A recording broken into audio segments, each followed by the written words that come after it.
Hi అందరికీ, మేము రామతీర్థ పుట్టాలమ్మకి వచ్చాం. ఇది గజస్తంభం.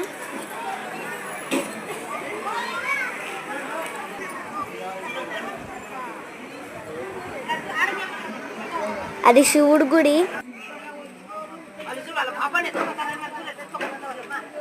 అది బాయ్ అన్నమాట. అక్కడ స్నానం చేసి నాగుని దర్శించడానికి.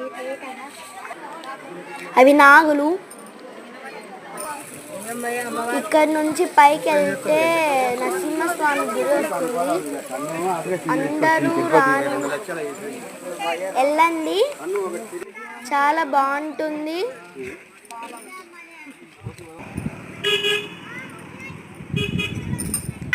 ఇదే అండి నరసింహస్వామి గుడి. ఓకే.